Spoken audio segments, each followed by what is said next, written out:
Ireland, Spain and Norway have announced that they will recognize a Palestinian state. That's quite a break. Retired Lieutenant General Keith Kellogg joins me now. General, would it be true to say that Israel is winning militarily but losing diplomatically and becoming increasingly isolated? Yeah, Stuart, thanks for having me. Look, this is a problem that's actually helped by our inaction, meaning the President Biden's inaction, of reaching out to allies and saying, don't go there. It makes no sense to have a Palestinian state.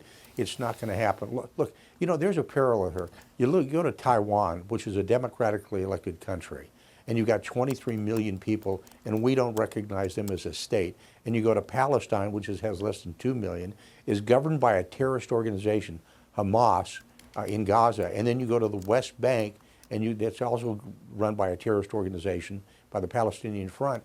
And you go, you want these people to actually have a state? It makes absolutely no sense. And oh, by the way, the reality on the ground is it's not going to happen. The Israelis won't let it happen, and the allies around that area aren't going to let it happen as well. So they're going to reach out, and I think the president should pick up the phone and call the prime ministers and the presidents of each of these countries and say, that is really a dumb move, and maybe we ought to rethink about our relations with you as well. Because what you are doing, you are saying point blank, you are recognizing a terrorist state that is led by a terrorist government, and it's not going to fly. I mean, it's absolutely foolish, Stuart. Let's move to the military side of things. Are the Israelis about to take Rafah? Yeah, I think they are, and I think it's a good idea because they've got to close it out, basically. They've got to reduce the Hamas battalions that are in there, and there's only 4 really left that's there. They've got to go in, and they're already in there.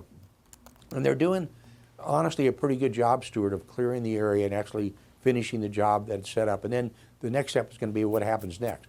But you asked a question a minute ago, are they actually losing, they're winning the war, but losing the diplomatic side of the house and the public relations side of the house? And your answer is, yeah, it's kind of on the fence. But that's where I go back and say, this is where the United States needs to stand up to the whole world and say, we're with Israel, full stop. And don't go any further than that. That's all they have to say, and just tell our allies and put them on notice that that's not where we're going to go in recognizing a Palestinian state. So they're going to finish the job militarily. They've got to do it. I think they're well on their way to finishing that.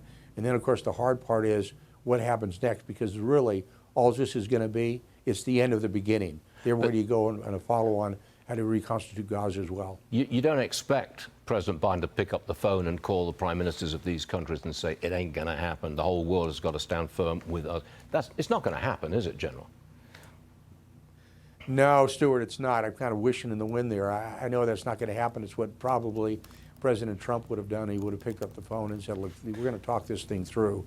And so I think he needs to say that, because you don't want this thing to build a momentum. I mean, if you're now talking about a Palestinian state, you're extending the problem.